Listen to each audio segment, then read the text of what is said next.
The Aam Aadmi Party, I rise to speak on the supplementary demand for grants for the financial year 2022-2023. Sir, सरल भाषा में कहूं तो वित्तीय वर्ष की शुरुआत में सरकार को जितना खर्च आवंटित किया गया था वो सारा पैसा खर्च करने के बाद आज अतिरिक्त पैसा मांगने सरकार इस सदन के भीतर आई है। काश ये सुविधा देश के आम आदमी के पास भी होती सर, जो महीने की 25 तारीख को अपना बटुआ खाली देखकर 5 दिन संघर्ष करके 1 तारीख आने की इंतजार करता है। Sir, supplementary demand for grants 2 चीजें में से एक अवश्य दर्शाता है। पहली चीज, क्योंकि सरकार को अतिरिक्त पैसे की जरूरत पड़ी, तो पहली चीज यह है कि जब वित्तीय वर्ष की शुरुआत में सरकार को पैसा चाहिए था तो सरकार ने अपना जो वित्तीय बजट था उसे अंडर एस्टिमेट कर प्रेजेंट किया, ताकि वित्तीय घाटे को सुंदर करके उसका सौंदर्यकरण करके दिखाया जाए।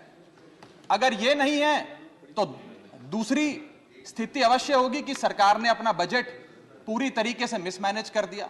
इन दोनों में से यदि कोई एक स्थिति उत्पन्न होगी, उसी में सरकार को एडिशनल पैसे की अतिरिक्त खर्चे की जरूरत पड़ रही है। सर, अतिरिक्त पैसे के लिए सरकार इस सदन के सामने आई है, कोई बात नहीं सर, उस पर चर्चा होगी, लेकिन चर्चा 2 और विषयों पे होनी चाहिए। पहला विषय कि वित्तीय वर्ष की शुरुआत में 40 लाख करोड़ का जो इतना भारी भरकम बजट इस सदन ने सरकार को सैंक्शन किया था, मंजूरी दी थी, उस 40 लाख करोड़ को खर्च करके सरकार ने क्या पाया, क्योंकि भारत देश के आर्थिक इंडिकेटर्स संकट का अलार्म बजा रहे हैं। और दूसरा, आज से 2-3 महीने बाद यहां से 100 मीटर दूर नॉर्थ ब्लॉक में जहां आने वाले वित्तीय वर्ष का बजट बन रहा है, आज ये बहस मैं चाहूंगा आने वाले वित्तीय वर्ष के बजट की भी नींव रखे। और सर, मैं नया सदस्य सदन का एक सुझाव और देना चाहता हूं। हम सारे लोग बजट पे चर्चा उसी समय करते हैं जब बजट प्रस्तुत किया जाता है। हमें सदन में 2 बार बजट पे चर्चा करनी चाहिए। एक बार जब बजट प्रस्तुत हो, और विंटर सेशन में 7-8 महीने बीतने के बाद कि उस बजट से देश को हासिल क्या हुआ, मिला क्या, कितनी नौकरियां मिली, क्या बेरोजगारी की दर है, कितनी महंगाई कम है। सर, आज सरकार 3,25,757 करोड़ मांगने इस सदन के भीतर आई है।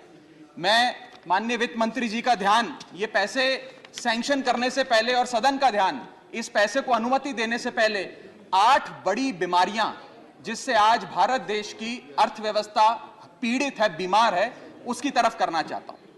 पहली बीमारी है सर बेरोजगारी। इस सरकार ने चुनावों से पहले वादा किया था, भारतीय जनता पार्टी ने वादा किया था कि हम 2 करोड़ नौकरियां हर वर्ष देंगे। सर, नौकरियां तो नहीं आई, लेकिन इस वित्तीय वर्ष में बीजेपी की सरकार ने बेरोजगारी दर को 45 सालों में सर्वाधिक कर दिया। सर, 45 ईयर हाई पे अनएम्प्लॉयमेंट कर दिया। सर, 2014 में जब बीजेपी की सरकार बनी थी, 2014 में जब इनकी सरकार बनी थी, तब देश का बेरोजगारी दर 4.9% था।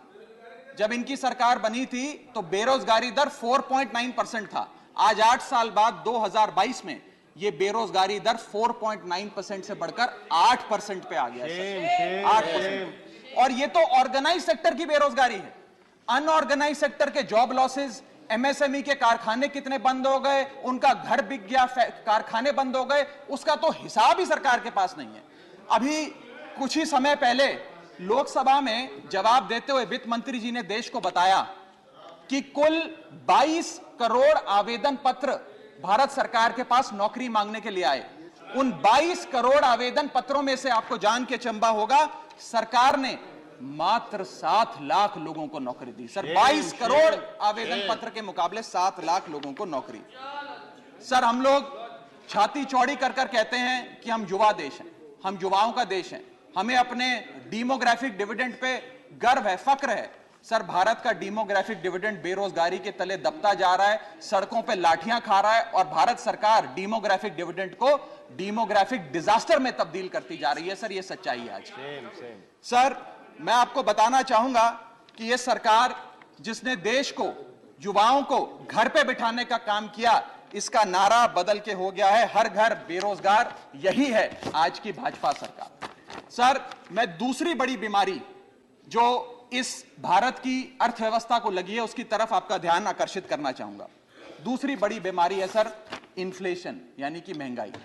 इन्फ्लेशन को कहा जाता है sir, inflation is taxation without legislation. वो महंगाई जो सरकार कानून लाए बिना जनता पे थोप देती है सर। आज भारत की महंगाई इस वित्तीय वर्ष में 30 सालों में सर्वाधिक थी सर, 30 ईयर हाई पे, जहां भारत की थोक महंगाई 12 से 15% के आसपास घूम रही है और खुदरा महंगाई 6 से 8% के आसपास घूम रही है। वादा किया था सर आय बढ़ाने का, आय तो बढ़ी नहीं, महंगाई बढ़ गई। और सर बढ़ती महंगाई और घटती कमाई के चलते आज देश को आधार कार्ड की नहीं, उधार कार्ड की जरूरत पड़ रही है। देश के आम आदमी को उधार कार्ड की जरूरत है। वाह वाह। और सर आज इस बहस को सुन रहे भारत देश के करोड़ों लोगों को मैं कहना चाहूंगा कि यह सरकार आप सबको गरीब कर रही है। गरीब सिर्फ वो नहीं सर जो सड़क पे कटोरा लेकर भीख मांग रहा है, हम सब गरीब हो रहे हैं। गरीब इसलिए हो रहे हैं कि हमारी आमदनी नहीं बढ़ रही, लेकिन महंगाई बढ़ती जा रही है। सर मैं उदाहरण देता हूं, एक शख्स जो 20,000 रुपए महीने के कमाता था और 18,000 रुपए खर्च करता था, वो महीने का 2,000 रुपए बचाता था। आज उसकी आमदनी 20 की 20 है, 20,000 है, लेकिन खर्चा 18,000 से बढ़कर 25,000 करोड़ हो गया। यानी कि 20,000 की आमदनी, 25,000 का खर्च, 5,000 रुपए की नुकसान का खामियाजा का कर्जा देश का एक एक आदमी भुगत रहा है। सर मैं बताना चाहूंगा, सुनिए मेरी बात ध्यान से। जब 2014 में महंगाई का आलम देखिए सर, 2014 में जब यह सरकार बनी थी तो पेट्रोल 55 रुपए प्रति लीटर पे बिकता था, आज पेट्रोल 100 रुपए प्रति लीटर पे बिकता है। डीजल 45 लीटर पे बिकता था, 45 रुपए प्रति लीटर, वो डीजल आज 90 रुपए प्रति लीटर पे बिक रहा है सर। एक गैस का सिलेंडर 400 रुपए का मिलता था बाजार में 2014 में जब इनकी सरकार आई थी, आज वो गैस का सिलेंडर 1100 रुपए का हो गया सर, 1100 रुपए का। दूध 1 लीटर 36 रुपए का मिलता था, दूध आज 60 रुपए प्रति लीटर हो गया है। और सर सीएनजी 40 रुपए प्रति यूनिट प्रति केजी मिला करती थी, आज वो सीएनजी 80 रुपए प्रति यूनिट मिलती है सर। इस सदन में सर जब प्याज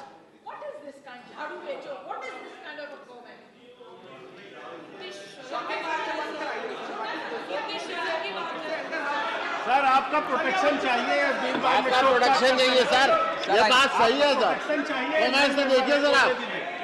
चलो बोलो सर, बोलो, चलो बोलो बोलो बोलो। सर जब देश में, I am not yielding, but sir इस देश में जब प्याज के दाम 100 रुपए प्रति केजी के ऊपर हो गए और इस सदन में हंगामा हुआ तो माननीय वित्त मंत्री जी ने कहा कि मैं प्याज नहीं खाती, तो मुझे उनके भाव से, प्याज की कीमतों से कुछ लेना देना नहीं है। ये मेरा विश्वास है सर कि माननीय वित्त मंत्री जी